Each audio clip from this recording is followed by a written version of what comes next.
ভিতরে ডেকোরেশনটাও অনেক সুন্দর।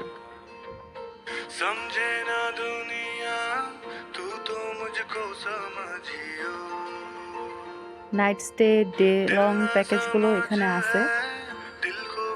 ভিতরে প্যাডেলিং এর ব্যবস্থা আছে, বোট আছে অ্যাভেলেবেল।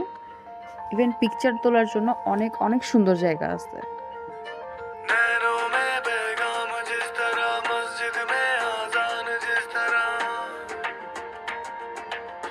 বাচ্চাদের জন্য আলাদা খেলার জায়গা আছে।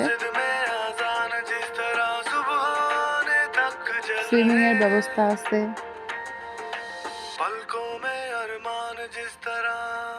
খাবারের জন্য ভিতরে আলাদা করে রেস্টুরেন্ট আছে। বাট এখানে সবথেকে ভালো একটা দিক হলো এখানটা পুরোটা সম্পূর্ণ গ্রামের ভিতরে, যার কারণে এখানে সম্পূর্ণ প্রকৃতিটা উপভোগ করা যায়।